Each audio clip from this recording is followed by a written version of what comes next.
What is up, guys? Welcome back to my video. You guys are all having a great day as usual. So as you guys can see, we are in my room right now, and today is October 1st, you guys. And today, I thought I have a great idea to start off the month. And today we're going to be doing a haunted video. We're going to be doing a lot of haunted videos in October. But before we get into today's video, we have finally reached 250 subscribers. So I want to say God bless to all you guys. It means the world to me. So I'm in my room right now, and I think this is a nice little setting. We're going to have to make it, prettier, because I'm going to be doing a lot of scary stories in here for the month of October, so we're going to have to make a prettier area.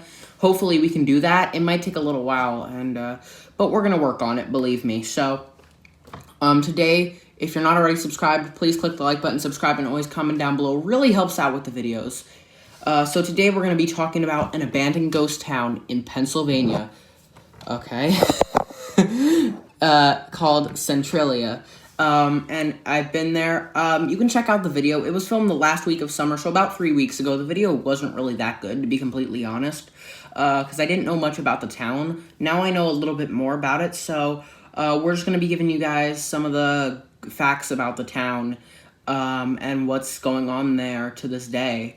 There's a lot of history in this little town in eastern Pennsylvania. So it's located, it's pretty close to Allentown and Scranton in eastern Pennsylvania in Columbia County.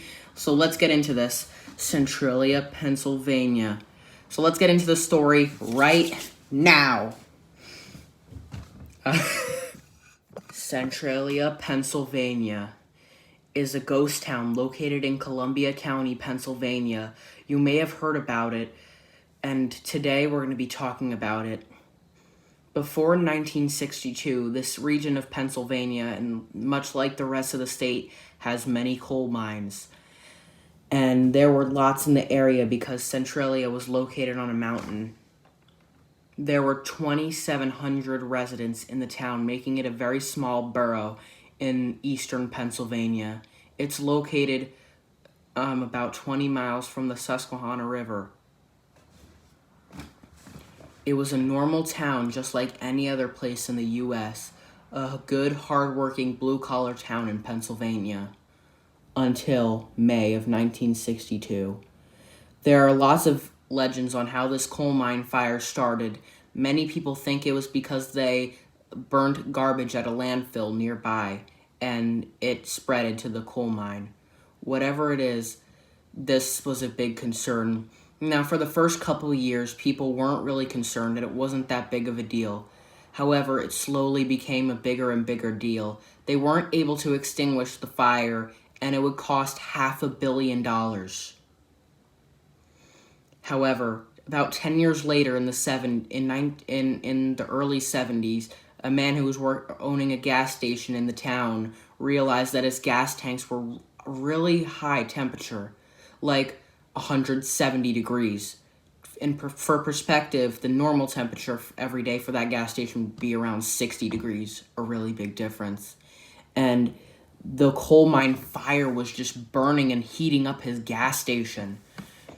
And then in the 1980s, it still wasn't viewed as a threat until one day, a 12-year-old boy playing in his backyard, he fell into a sinkhole that opened because of the fire.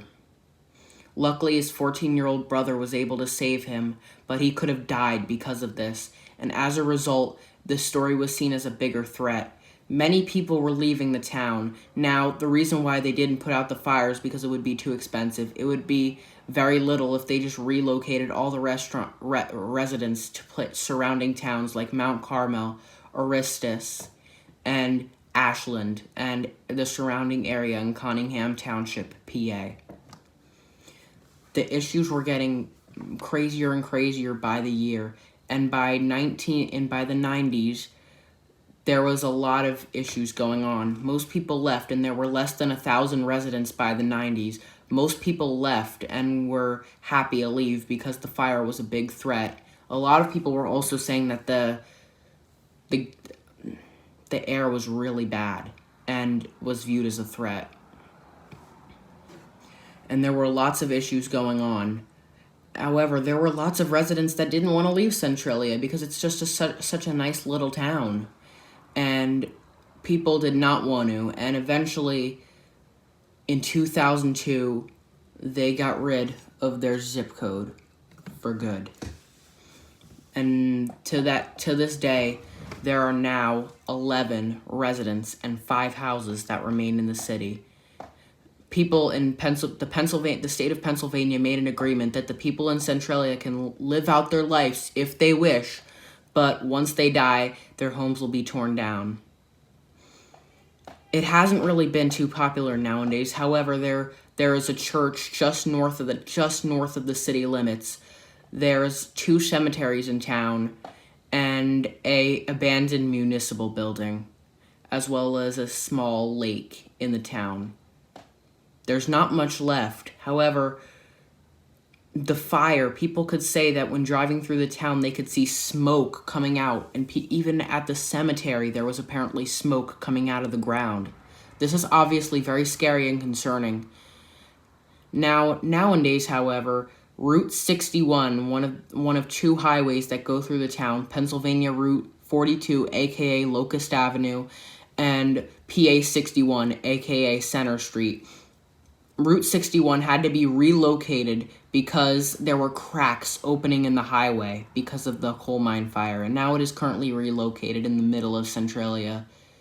The graffiti highway, and now this part of Route 61 is now just abandoned, also known as Graffiti Highway. It has been tagged with graffiti. From the beginning. Now, it's located just outside of the city limits in Cunningham Township, PA, but most people just consider that area part of Centralia. Nowadays, about 5 years ago, the fires have been contained, and you can rarely see smoke anymore. However, just recently, in the beginning of 2020, dirt and trucking companies have dumped dirt, and now all that's left of Graffiti Highway is dirt mounds. There's been a lot of history of this small little town, and this just proves that your town can be wiped off the map without you even knowing it. So I would say I sounded pretty serious. I'm not a bad narrator, am I? Alright, so basically, there's a lot going on in Centralia. Not anymore, however. This story is definitely shocking. A town with only 2,700 people, it was wiped off the map and has so much history. And there's so many different urban legends behind the town. And there's just so much about this little town that now is just wiped off the map. It's really crazy that, an American town can just be torn down and it's just mind-blowing, Anyways, there's not much going on in the town to this day. However, it does receive a lot of tourists, even from out of state. And I walked the Graffiti Highway, and it was just nothing but dirt mounds. Even the guardrails had graffiti on them, which is pretty insane. And then you can also drive down some side streets that no longer even have street signs. The only way you can tell the streets' names is by looking at a map. No homes are left, I don't think, except for the couple houses. And once you're entering the town from Locust Avenue near the church, now the church is not in city limits, but people just consider that because it's right on the border of Aristus, which is just a village in Cunningham Township. Centralia was its own town. Aristus was just part of Cunningham Township. And the church is technically in Cunningham Township. Centralia is surrounded by Cunningham Township, by the way. There's a few houses left, and why would anyone want to live there? I think it's interesting to a certain extent, but if it was me, I would want to leave because, especially because of the fact that you had to worry about sinkholes just opening up. And apparently the fire is supposed to be burning for another 200 years, but it's pretty much been contained, and it's no longer really a threat as much as it used to be. It's the fire's kind of cooled down, but it's still going to be burning for a long time, way after we die. In 200 years, the world might be gone. We're not sure. But, it's definitely a crazy thing, that's happening in this town. Now, currently, the cemetery is still open. I walked through the cemetery for like a second, and there was no smoke pouring out of the ground because, like I said, the fires have been contained. It was a cute little cemetery, though.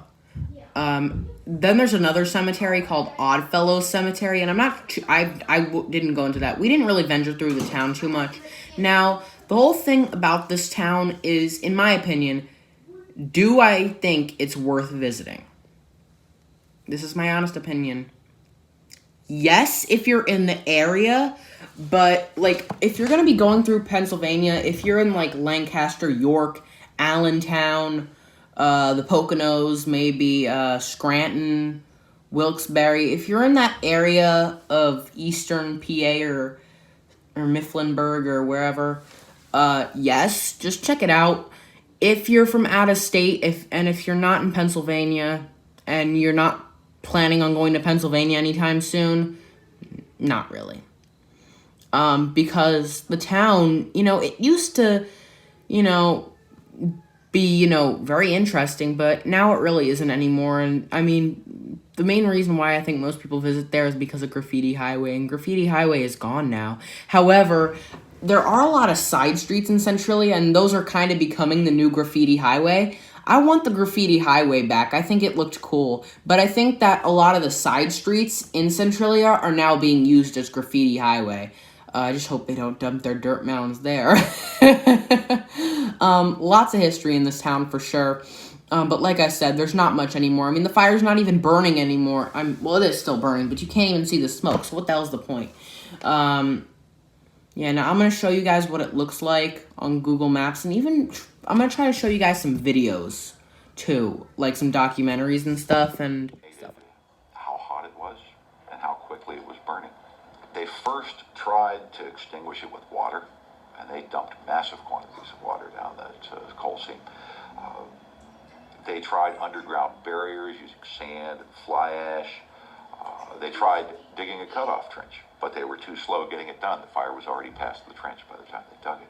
It was a situation where, where we spent the $20,000 that was allocated for this first project, and the fire is just a little bit ahead of this, but we got to stop because we ran out of money. They were within days of putting out the fire, and because of the bureaucracy, they ran out of money. They had to open it up to bids. The fire was moving in kind of an east-west direction, and the highway was kind of a north-south highway. It was the main road through Centralia, and it cut directly across the path of the mine fire. You had tremendous amounts of steam coming out of the sides of the highway. And when that fog and the steam combined, if you drove into that, you literally did not know which way was up. It was a very dangerous situation. Eventually, of course, the road. They did try a couple times to pump fly ash or non-combustible material down there, but it just wasn't enough.